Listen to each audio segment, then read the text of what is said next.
This is A Different Brilliant, an Aspect podcast focusing on the strengths, interests and aspirations of the autistic community. Open, authentic and engaging conversations about autism.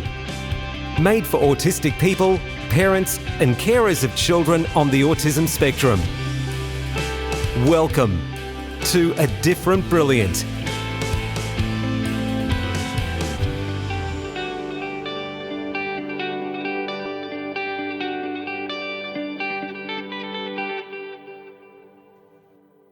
Hello and welcome to A Different Brilliant. I am your host, Madeleine Jaine Lobsey. I am an autistic ADHD woman, parent of autistic ADHD kids and work in the sector. And I'm very happy to be having this conversation with two extraordinary people who have really, close to, I would call, a lifetime of work in this particular subject. So I am joined today by Dr. Wenn Lawson, who is an autistic trans passionate human being about autism, mental health, family, building autism understanding, particularly across generations and through professions and the world.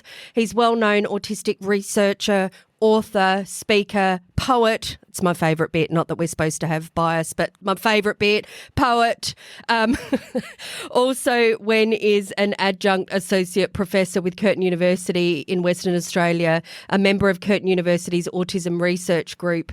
And Wenn highlights the need for co-production in a variety of neurodivergent research. I'm also joined by Sandra Thom-Jones, and Sandra is an Honorary Professor at the University of Wollongong, an autistic author, artisan, again my bias comes out, that's my favourite bit, academic and advocate. She provides consultancy services in education and employment and healthcare providers and supports for autistic people through her consultancy as an autistic professor. Sandra is the author of Growing Into Autism, the mother of two adult autistic sons and a passionate champion for inclusion for autistic people in all aspects of society. Again, done enormous amounts of research in the sector that I think we will go into as we move into the podcast. So what is today's subject, given the two extraordinary people I have today? Well, we're going to talk about navigating the needs of autistic adults, or we could say older autistic people. We're going to begin at least to look at things like the challenges in healthcare systems, in aged care systems, the kind of support settings there are or are not. I want to ask the question that's probably the most common, the one that I get the most and you get the most, which is why did older generations were undiagnosed for so long or misdiagnosed? Yeah, and I think the answer is actually autism is quite a new understanding. It came about late 1930s, early 1940s, and it was seen as a childhood schizophrenia to start off with. It was seen as a very rare mental illness. It makes me cringe that that's how it was seen. It was only really seen in males. If you saw a female, that was usually somebody with a very high intellectual disability, and so they were often diagnosed as with a severe intellectual disability, and autism was not really on the cards. Over time, as different manuals were written to describe autism, they adjusted the criteria for what we would see in autism. But that took a long time. When you say long, like how recent are we talking?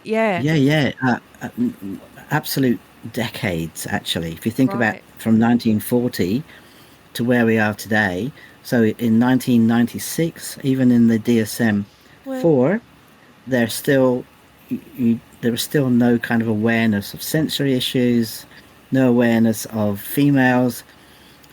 So if you were a woman in particular, then you went under the radar. You were diagnosed with things like borderline personality disorder and various things along the way. it was really, really poor, really bad. Yeah. The issue of intellectual disability was seen uppermost, really. So they didn't look for women, and they didn't look beyond intellectual disability. It was seen as more common in boys. There wasn't a lot of awareness of it being an adult issue, as in this was a childhood thing. So like people you didn't grew even out look of at it? Yeah, well, sort Right. of. No, there was no concept of growing up with it at all.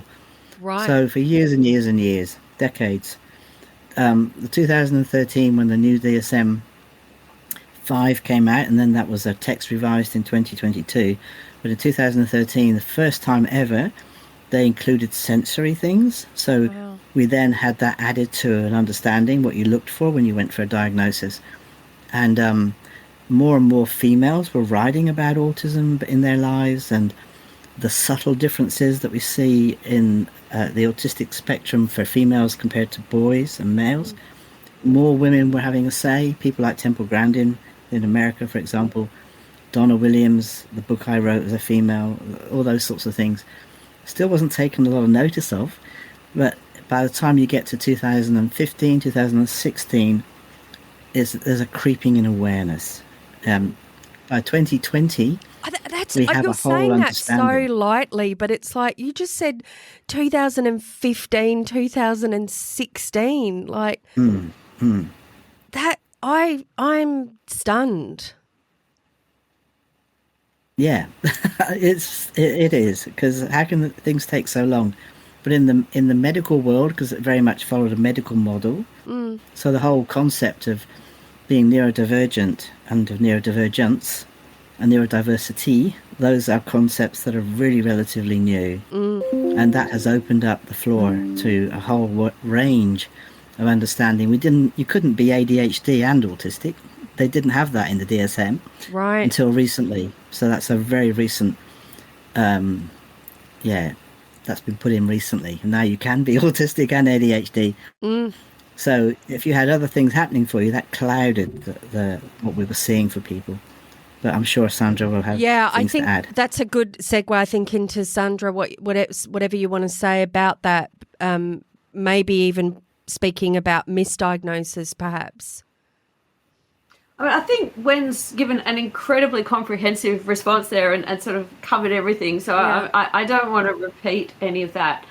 But I think when you add all of those things together, you can see why our entire generations got missed. Yeah. And, and I know this is a bit of a side note, but I think it's really important. When we talk about, the autism epidemic and this massive growth in autism diagnoses, you realize just how much nonsense that is. Because if you took a cohort of people who we now know to be autistic and you said, well, okay, 40, 30, 20, even 10 years ago, all of those autistic ADHDers wouldn't have got an autism diagnosis, because they would have said, no, you're ADHD, so you couldn't be autistic. All of the women wouldn't have got an autism diagnosis. All of the people who didn't have an intellectual disability wouldn't have got an autism diagnosis. So, it's actually statistics causing the autism epidemic, not anything else.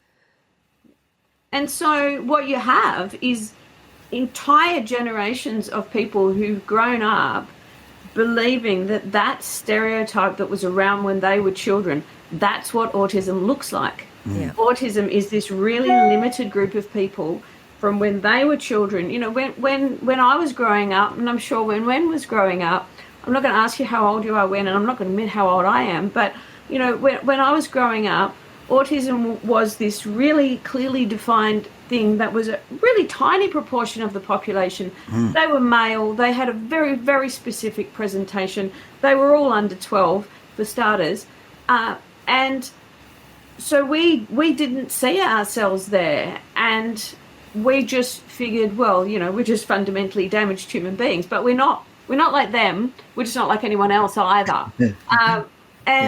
We kind of missed the boat on all of those changes that have happened because we didn't get diagnosed as kids. We didn't see all those changes happen. We didn't see all those progressions, and I think that all of those things that Wenn has outlined have taken forever. You know, when you talk about, you know, those time points, as you say, they just kind of roll off Wenn's tongue, who obviously has a much better memory than I do in terms of, you know, being able to rattle off all those dates unless you've got them written down somewhere there.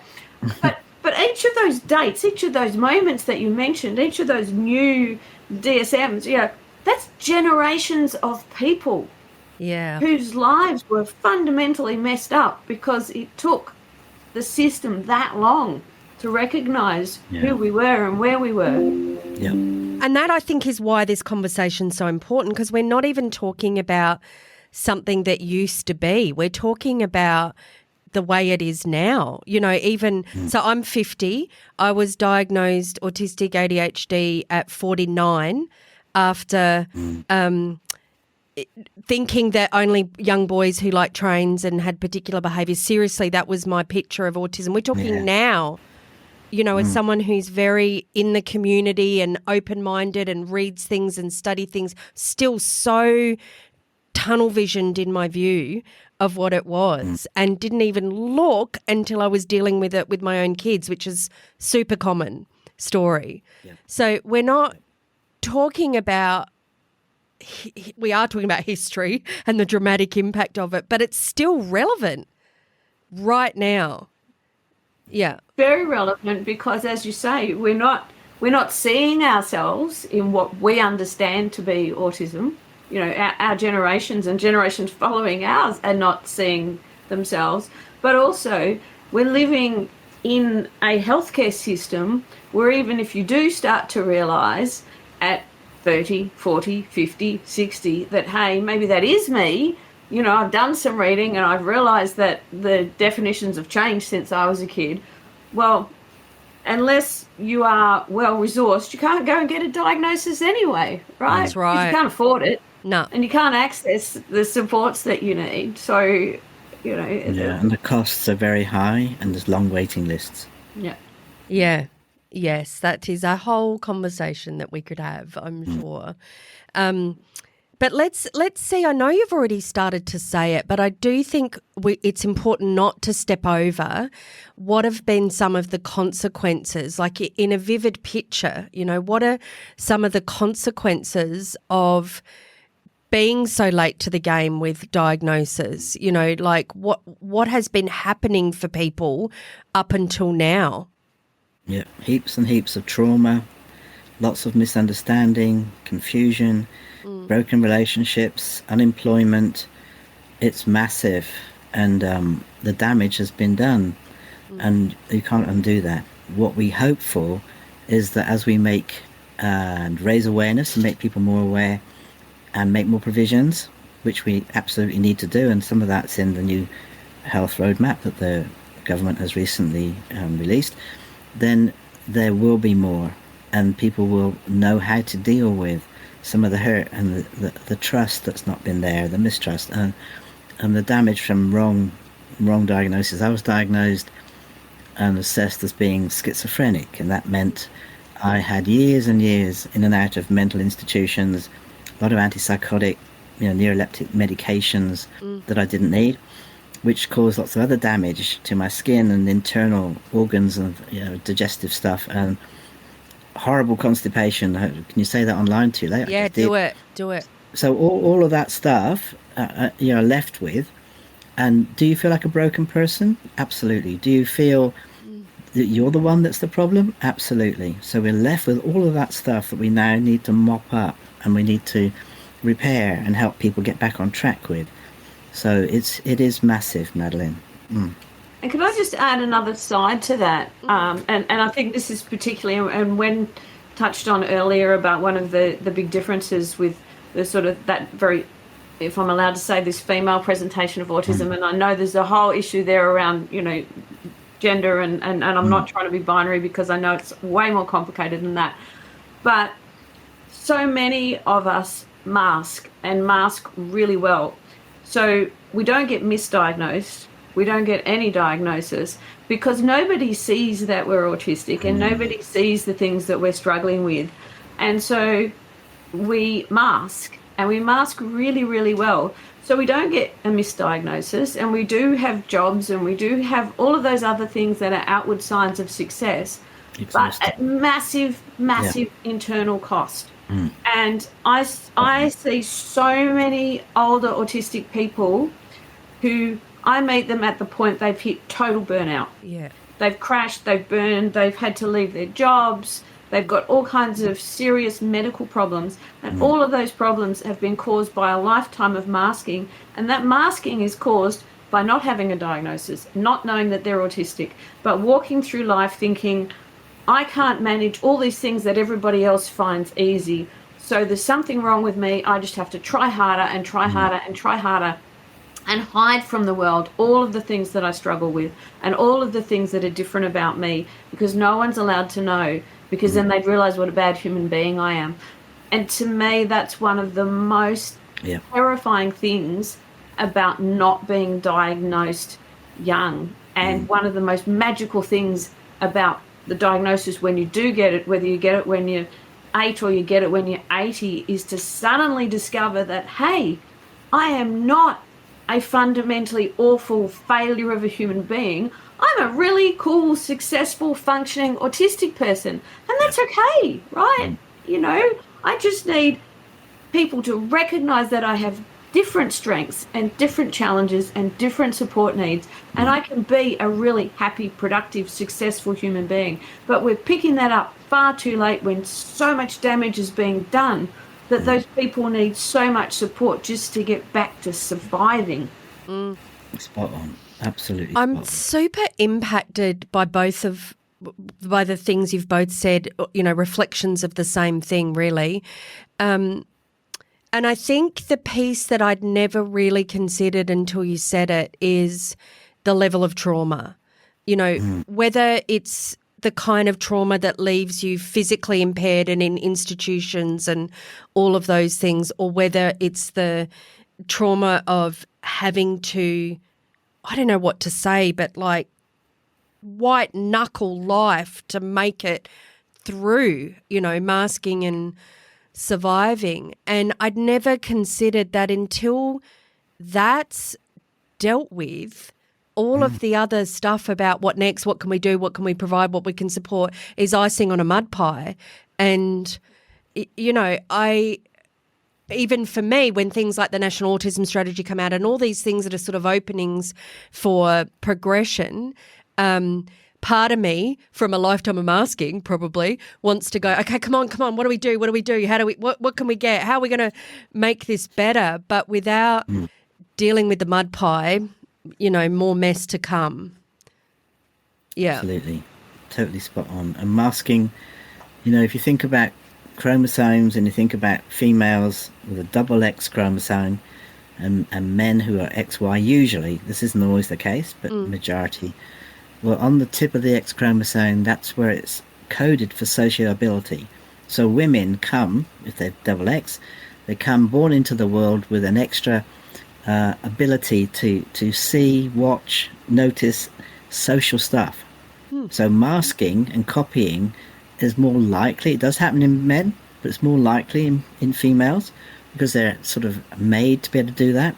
But that comes at an incredible cost. The exhaustion, as Sandra said, the burnout, you get to that point, you just can't do it. You can't keep it up. And so relationships fail, employment fails. This is not okay. If autism is seen and recognised so much earlier, especially in girls, then let's be our authentic selves, not the failure of the human being in the typical realm, as Sandra said, but as a successful a good autistic person. But I need those supports. We don't say if someone needs to wear glasses or use a walking stick or wear a hearing aid, we don't say they're less of a human being.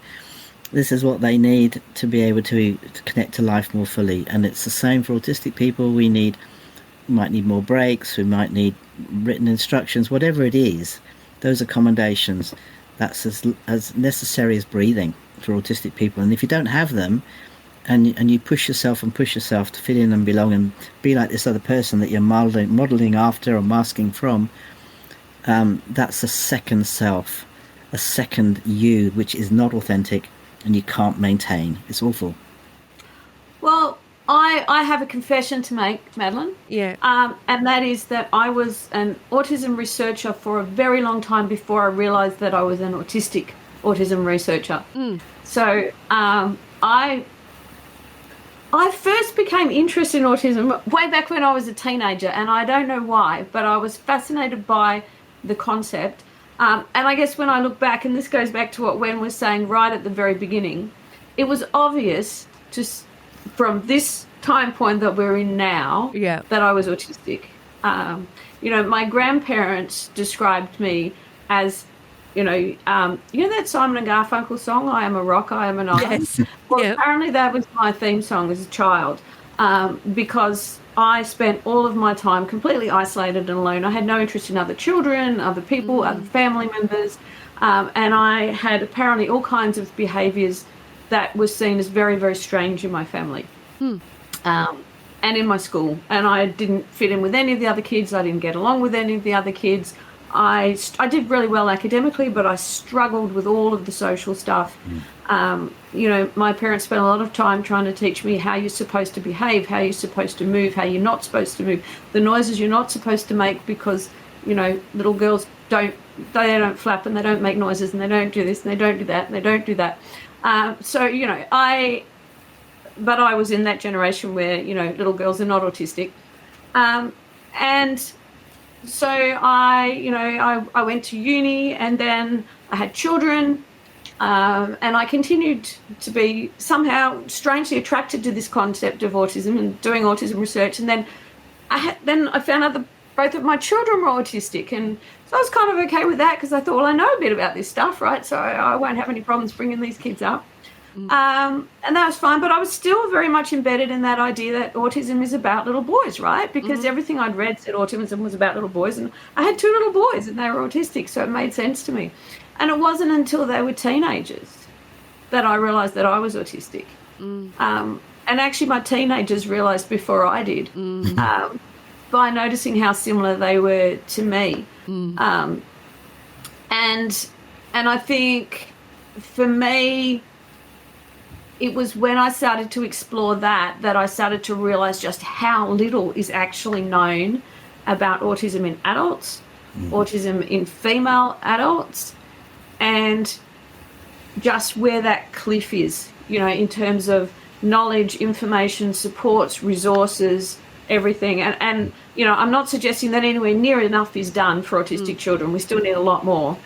But nothing is done for autistic adults. Yeah, I mean, that's the bit that amazes me, is like you're really like these rogue out there, you know what I mean, lonely people trying to really build the level of research and knowledge for us. But if you have a passion, and I believe Sandra and I do, to make this understanding of autism available to the world, that is what pushes us. It's what I am absolutely passionate. And that pushes me. I'm not somebody who is very good with social situations, and I don't like being the spotlight on me. I clam up and don't know what to do or say. That's frequently.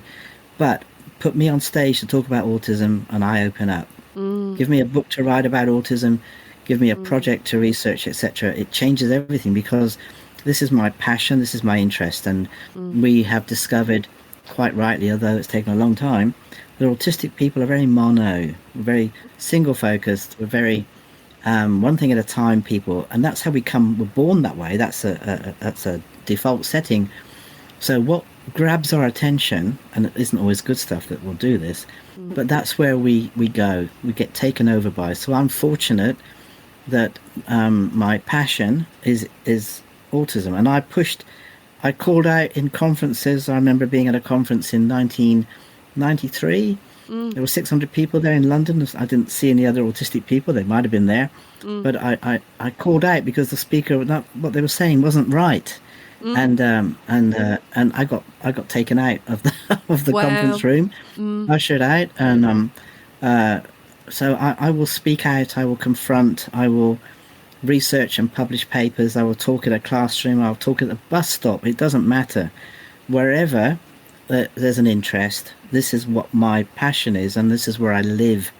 So that's pushed me forward, even when it seemed there was nothing to support or places to help build on, etc. To answer your question, Madeleine, as to why we've gone on against the odds as autistic people. But this is my passion, and I tend to think it's a bit of Sandra's as well.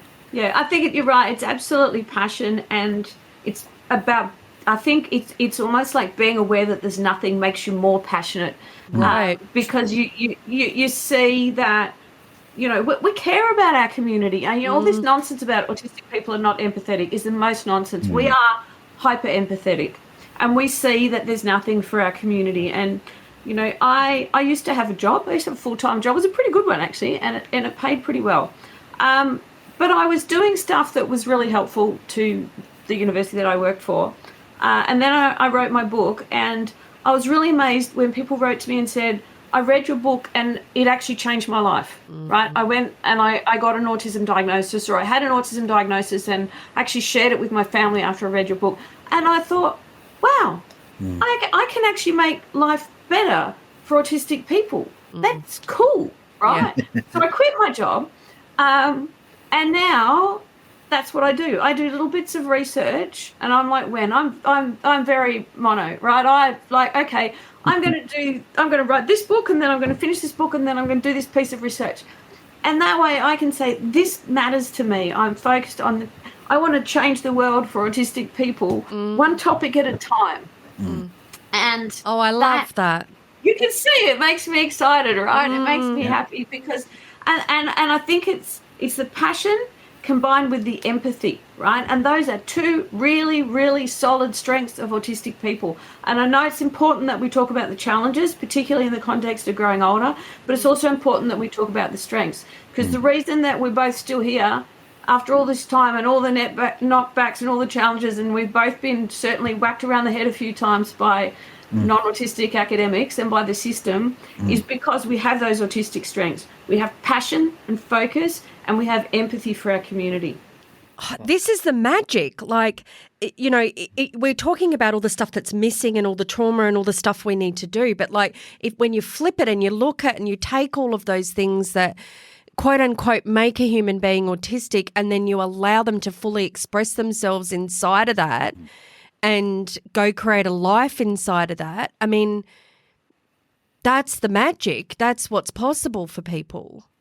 That's what you've done, Madeleine. Yeah, absolutely. Absolutely. Yeah. Totally unbeknownst to me until very recently, but for sure. Yeah. So let's go back to, it is important that we talk about the challenges. So you did touch on some of the physical challenges, but that you've gone through, and potentially they would fit in the mental health challenges as well basket. But what are some of the things that have been an impact for people with other health issues because of lack of education and diagnosis? When do you want to start?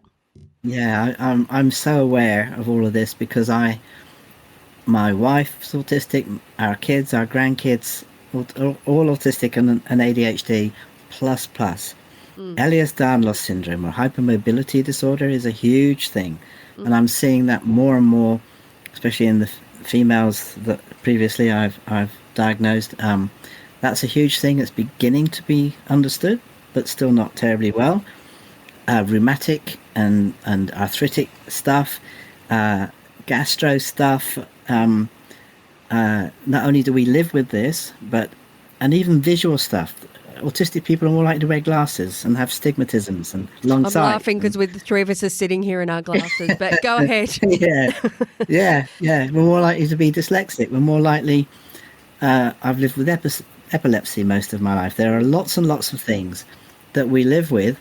Doesn't make us less human, but they are more common, and they go together so frequently with the diagnosis of autism, and people haven't recognised the co-occurring issues that we live with. So we absolutely need to raise awareness for that. Yeah, I think even if I look, with myself and others around me, in what we're dealing with in trying to access supports, is that's most people, in even all the people in health professions, just have no idea about that, about the, you'll say co-occurring, I say like the relationship between those things. Like, there's like this umbrella under which everything exists. And most people, even health professionals, really don't know. Yeah. And then you've got to book appointments, and you might be really anxious about being in a waiting room, and, you might have to wait in your car until you're called. You've got to organise that stuff. But if health professionals aren't aware, they don't know about the sensory things we live with, internal and, the external stuff. The external stuff's more well known, if you like, but our interoceptions are usually messed up a lot, and we might not notice because of being so monotropic that we're tired, or we haven't eaten, or we need to drink something. We don't get the relationship between a headache and not eating, for example. All of that stuff. We need 2 weeks to talk about this, Madeleine. We can't cover this in this short time. Yeah. But all of that, as an autistic person, those accommodations just to get in to see a medical person. And if the doctor says to me, when you've come here, why are you here? And I say, I was hoping you'd tell me. And then he'll say, yes, but what brought you here? And I said, I came in the car. Oh, okay, but why have you come to me? Because you're the best GP. How they ask a question, my literal understanding, all of those things come into working and supporting autistic people. And if I say I've got pain, the doctor might say, where? And I might find it really difficult to notice where, because it just feels like all through me. So there's all of that stuff that's different. So the conditions might be named the same, but the different presentation in autistic people is what we need to get a handle on, so that we can make sure our waiting rooms are sensory friendly. And Sandra would agree, I think, that whatever you do for an autistic person will work for everyone. Yeah. I feel like I want to cry because I'm sad, but I don't think that's a bad thing, to allow myself to be impacted by what you're saying, because it is a really big deal. And I remember reading a statistic that I was like, that just can't be true. And it was a statistic that said that autistic people have a 20-year lower life expectancy. And I was like, you've got to be kidding. Why? That doesn't even make sense. It's like a way of viewing the world. How could that possibly shorten your life? Like, I couldn't understand it. And now I'm like, well, that just makes complete sense to me. Suicide that would be the case. Suicide, of course. Yeah, so much higher in the world of autism. Yeah. But I think Wenn's right there. Like, it's a combination of all of the co-occurring medical conditions that are much more common among autistic people. But I think it's more about our interactions with the healthcare system, because that lack of awareness and understanding is huge. And still the assumptions that are made about us, I think, are really harmful. So, for me, one of the big ones, and you touched on it there, Wen, is around interoception. I think that's something that should be front of all medical curriculum, because doctors do not understand it. I have a number of chronic medical conditions, and I can't count how many times I've ended up in hospital and been asked really stupid questions like, exactly what does the pain feel like? No, yeah.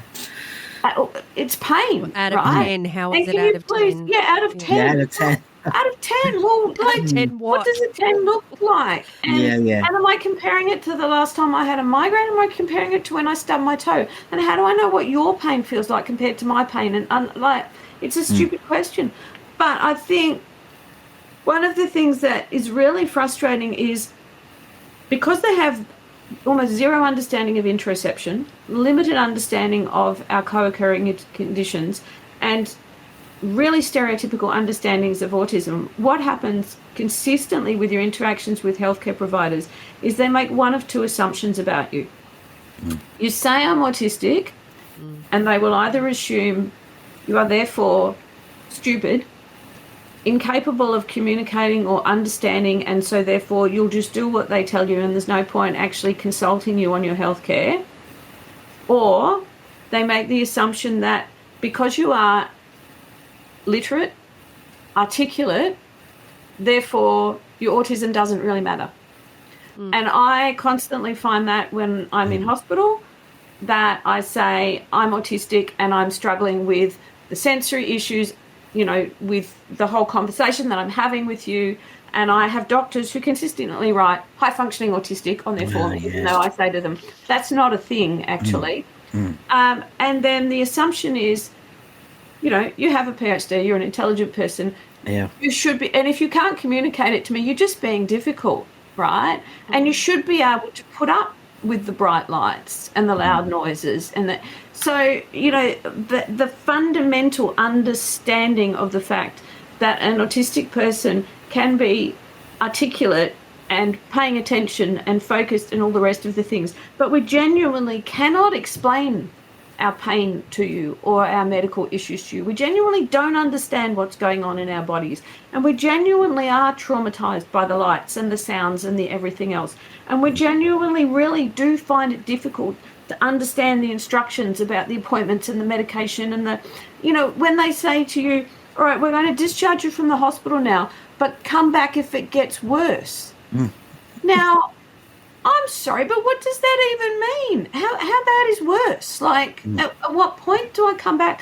You know, and the assumptions that they make about our capacity and our understanding, they need better education. To me, those are the things that probably contribute to our illness and our life expectancy more than the actual underlying conditions that we have. Yeah, and the other side of that is that there are autistic people like Tim Chan, who's doing a PhD but doesn't speak. And there's a belief, like, if you talk, well, you're educated and you must be all right. If you don't talk, well, then you're a low functioning person, sort of thing. It's really, really bad. That speech and IQ is equated with degrees of autism, and it's not like that. I can be as dysfunctional and lose speech and not go out of my house for 3 days after some event that's really taken everything out of me. And Tim might have to use a keyboard to type in what he needs. But autism is autism, and there are differing ways that it impacts on a person's life. And it's got nothing to do with IQ, nothing to do with language. And it's very situation specific. And I think you're right there when you said you can have days. And I think that's something that the medical system needs to understand, that, and that's why I get really upset with, you know, this person's high functioning or low functioning. We're not. We're human beings, and we're all high functioning in some scenarios at some points in time, and low functioning in other scenarios at other points in time. Very situational and very time specific. And it's not a global assessment of a human being. It should never be a global assessment of any human being. No, and it's not this linear line that people have in their minds. I love that circular, you can see it on YouTube, that person who's done that circular understanding of autism and how you move in and out of various things. It's a really good way of thinking about autism. Yes. There's also there's the external sensory stuff, and people are more aware of that lights can be too bright and noises too loud, unless we're in charge of them. That makes it different. And there's that external stuff, and you might see people with headphones on, you might see people like me with coloured glasses, tinted lenses and these sorts of things, or sunnies, that really help. But that internal stuff, interoception that Sandra and I are talking about, that connection to noticing if you're hungry or thirsty or cold or hot or need the loo, all of that stuff. As a monotropic person, we don't have attention for that. Our attention goes to whatever is captured by, and that takes over, and there's no room to notice things like you're hungry and thirsty and so on. They're huge things, but the other aspect to being monotropic that people are not talking about is object permanence. Object permanence is an understanding usually developed before a child is 12 months old, that objects have a life of their own. Even when you don't see them, they still exist. It's not just objects, it's people, it's seasons, it's my room, my dog. If I go to school, is my dog still okay? It applies to such a wide range of things. And as you get older, sometimes there's a growing understanding and an awareness, absolutely. but there's a further disposition or a separation, because as older people, naturally being older, we are isolated more. We may not be going to work anymore. We may not have our partners with us anymore. Our whole life changes as you move into older age. So that stuff with object permanence changes as well, and how it impacts on our understanding. So it might appear like you're not got empathy, or you're not noticing because you've forgotten a birthday or a grandchild, but if it isn't in your view, you can't see it. It's almost like it doesn't exist, and that's a different thing to empathy, totally different. But it's born out of our monotropic disposition, and again, that all these things for older people need to be thought of, looked at, understood, so they can be accommodated for. I do think, those interactions with the healthcare system become even more tricky for autistic people as you get older, because the other thing that we know is people are dismissive of older people. Yeah. And there is, within the healthcare system, a lot of stereotypes around older people, that they come to the doctors just for attention. They're hypochondriacs. They come to the doctors because they've got no one else to talk to. So if you're an older autistic person, and I'm not just talking about conditions, physical conditions that are associated with autism or associated with autism and aging, but I'm talking about those attitudes, because if I'm an autistic person with poor interoception and poor communication skills, and I'm not good at explaining to you what's wrong, and I come along now as an older person, and the doctor already has this pre-existing expectation that I'm probably just wasting their time anyway, and then I come in and I can't really explain to you what it is that's wrong with me, and the doctor has those pre-existing views about older people and pre-existing views about autistic people, and they don't take the time to actually explore what's wrong with that person and understand what they're trying to communicate and help the autistic person understand what's going on with them, then we have this absolute recipe for disaster, that person can get really, really sick and really reluctant to actually go and seek healthcare when they actually need it. And that understanding, we already know there's huge issues with autistic people seeking healthcare.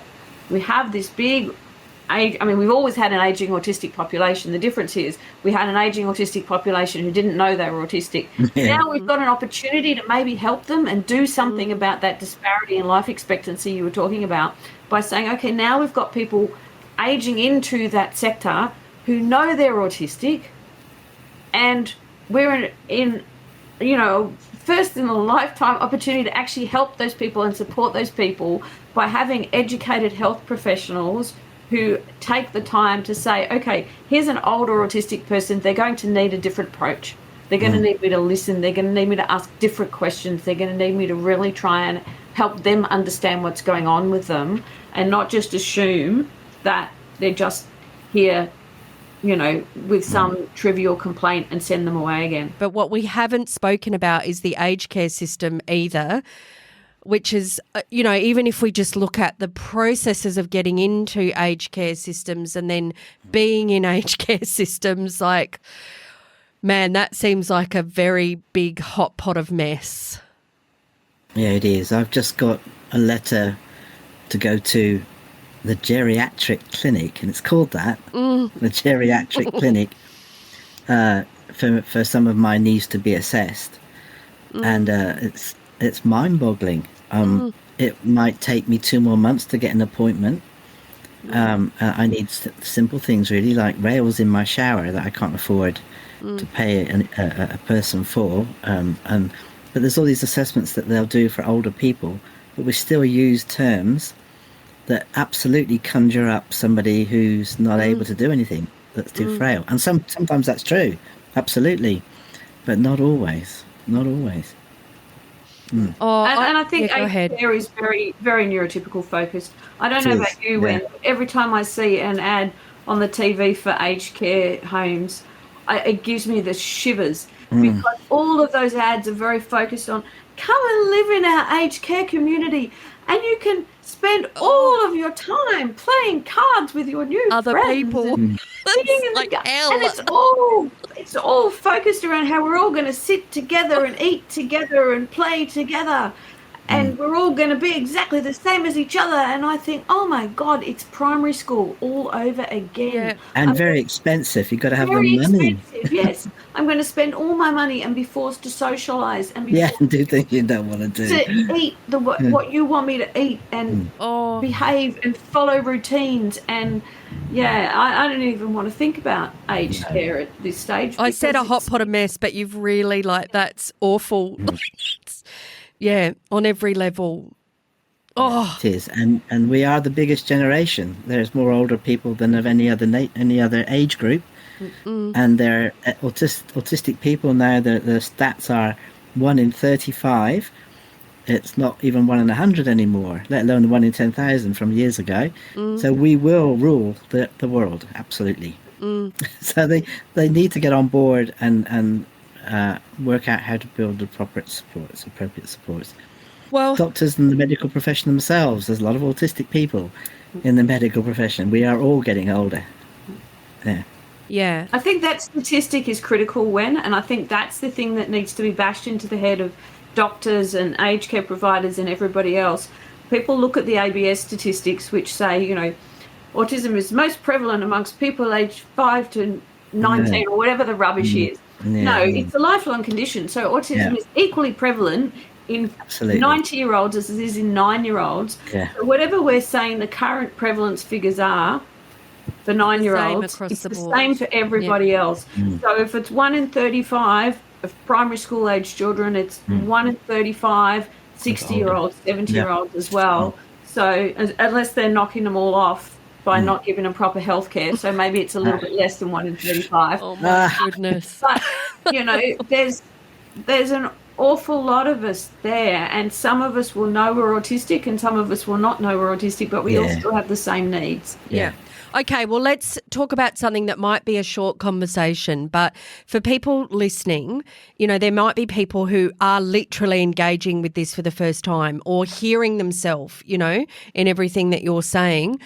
So do you know of support groups, initiatives, programs, groups for older autistic people that people can go look at and discover?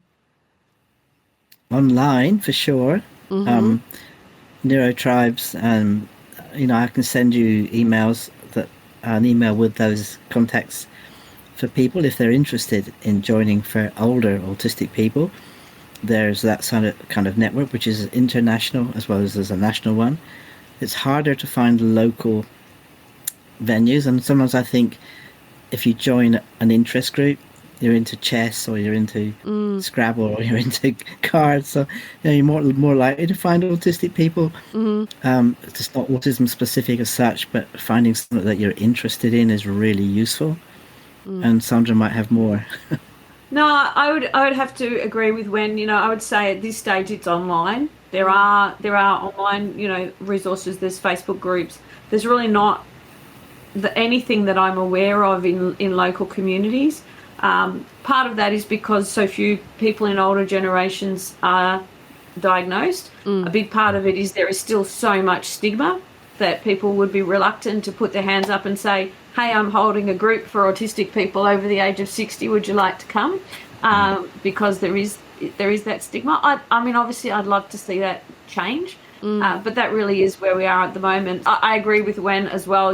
I personally, I have my specific interests. I'm a jigsaw puzzler. I'm a crafter. I'm a doll collector. And I am amazed when you join those groups, if you get into the really intensely focused groups, that, in all of my specific interest groups, I find that probably half the people I meet are autistic, because to sustain an interest of that scope for, 10, 20, 30, 40 years, it's really where we thrive. So it's often a good way of connecting with people. I think someone said to me, in the beginning, neurokin tends to find neurokin, or, like minds find like minds. And I do think if you can even find that human being in your life, that there is that understanding that's unspoken, about life, that's probably one of the best things you can do. And then, engaging with people like Sandra and Wenn and reading what they publish and looking and following what they're looking at will give you a sense of connection and community of, not being alone. There's other people really looking at this and living as this. Absolutely. Yeah. Well, I am deeply moved by our conversation today, and thank goodness both of you exist in the world. And, I just really, really appreciate your time and your passion, your expression of your passion, and thank you for having this short and way more to come conversation. Thank you. Thank you. Thank you. It's been fun. Thanks for listening to A Different Brilliant, an Aspect podcast focusing on the strengths, interests and aspirations of the autistic community. If you would like to learn more, visit our website, aspect.org.au, to listen to past episodes or send us a message.